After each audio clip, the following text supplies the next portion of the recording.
കേരള ബാങ്കിൽ പണയം വെച്ച സ്വർണ്ണ ഉരുപ്പടികൾ മോഷണം പോയിരിക്കുന്നു. കഴിഞ്ഞ ഒരു വർഷമായി പട്ടണക്കാട് പോലീസ് ഒരു കേസ് രജിസ്റ്റർ ചെയ്തിരിക്കുന്നു. കേരള ബാങ്കിലെ 3 ബ്രാഞ്ചില് അവിടെ പണയം വെച്ച സ്വർണ്ണ ഉടുപ്പുകൾ ഇപ്പം കാണാനില്ല. ചേർത്തലയിലും അർത്തുങ്കലും പട്ടണക്കാടിലും കേരള ബാങ്കിന്റെ ശാഖയിൽ നിന്നാണ് പണയ ഉരുപ്പടികൾ മോഷണം പോയത്. പോലീസ് കഴിഞ്ഞ 9 മാസമായിട്ട് അന്വേഷിക്കുകയാണ്. ഇതെങ്ങനെ സംഭവിക്കുന്നു? അവിടുത്തെ ജീവനക്കാരെ സംശയമില്ല. പക്ഷേ ഇത് എങ്ങനെ കടത്തിക്കൊണ്ട് പോയി? എന്തായാലും വളരെ ശ്രമകരമായി പോലീസ് ഒരാളിലേക്ക് അന്വേഷണം എത്തി. അവരുടെ Kerala bank area manager Meera Mathew അവർ ഈ ശാഖകളിലൊക്കെ സന്ദർശനം നടത്തും, ചെക്ക് ചെയ്യും, സ്വർണ്ണ ഉരുപ്പടികൾ നോക്കും. ഏരിയ മാനേജറാണ്, സൂപ്പർവൈസറി ഉദ്യോഗസ്ഥയാണ്. ഏതായാലും ഈ 3 ബാങ്കിൽ നിന്നാണ് 335 ഗ്രാം സ്വർണ്ണ ഉരുപ്പടി പലരുടെയും കാണാതെ പോയിരിക്കുന്നു. ഏകദേശം 42 പവനോളം. അത്യാവശ്യത്തിന് ചില സ്വർണ്ണ ഉരുപ്പടികൾ പരിശോധിക്കുമ്പോൾ എടുക്കുന്നു എന്നാണ് ഇതിൽ നമുക്ക് മനസ്സിലാകുന്നത്. ഏതായാലും ഏരിയ മാനേജർ മീര മാത്യു ഇതിനെ സംശയമായി. അവർ ഹൈക്കോടതിയിലെ ജാമ്യത്തിന് പോയി. അതിനുശേഷം ഹൈക്കോടതി ജാമ്യം കൊടുക്കാതെ വന്നു. എങ്കിലും കേസ് ഡിസ്പോസ് ചെയ്യുന്നതിന് മുമ്പ് ജാമ്യം ലഭിക്കാനുള്ള സാധ്യത കുറവാണെന്ന് കണ്ട് ആ ജാമ്യ ഹർജി അവർ പിൻവലിച്ചു. കാരണം ഇത് ഒരു മോഷണമാണ്. ആ മോഷണത്തിൻ്റെ തൊണ്ടി സാധനം പോലീസിന് കസ്റ്റഡിയിൽ എടുക്കണം.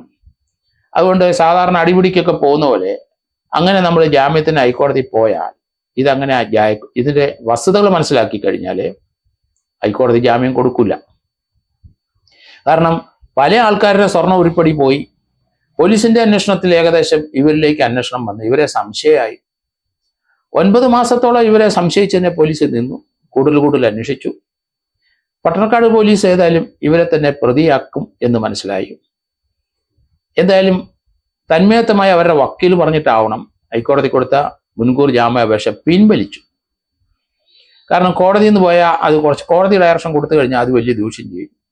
പോലീസ് പറയും ജാമ്യം കൊടുക്കാൻ ഒക്കില്ല, നമുക്ക് സ്വർണം റിക്കവർ ചെയ്യുന്നുണ്ട്. ഒരാളുടെ അല്ല, പല ആൾക്കാരും പണയം വെച്ചതാണ്.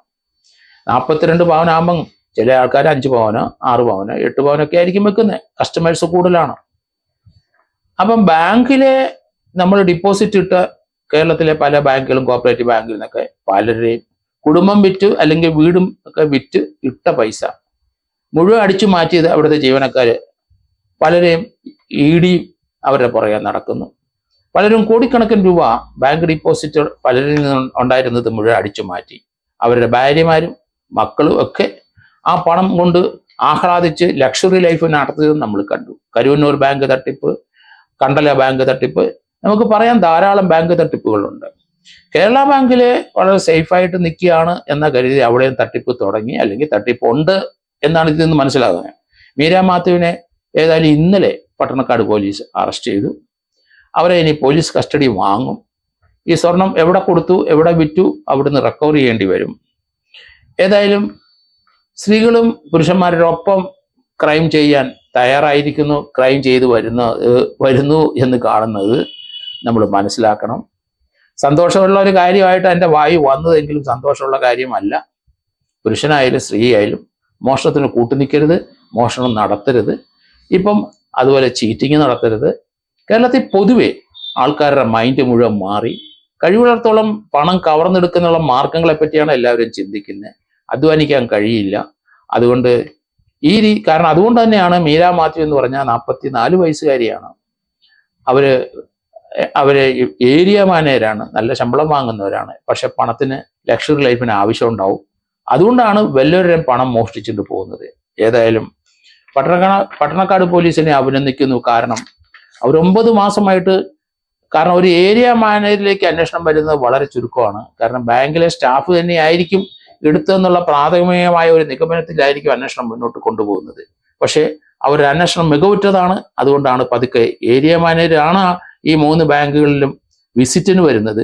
ആ സമയത്ത് അവരവിടെ തുറന്നിട്ടുണ്ട്, അല്ലെങ്കിൽ ബാങ്കിലെ മാനേജറുടെ അടുത്ത് പറഞ്ഞിട്ട് പ്രോപ്പർട്ടി അല്ലെങ്കിൽ സ്വർണ്ണ ഉരുപ്പടികൾ എവിടെ വെച്ചിരിക്കുന്നു, എങ്ങനെയാണ് വെച്ചിരിക്കുന്നത്, അതിൻ്റെ അകത്ത് കുറവുണ്ടോ എന്നൊക്കെ പരിശോധിച്ചിട്ടുണ്ടാവും. ആ സമയത്ത് അടിച്ചു മാറ്റി എന്ന് തന്നെയാണ് ഇതിൽ നമ്മൾ മനസ്സിലാക്കേണ്ടത്. ഏതായാലും അവരെ ഇന്നലെ അറസ്റ്റ് ചെയ്തു, അവരെ റിമാൻഡ് ചെയ്തിട്ടുണ്ട്.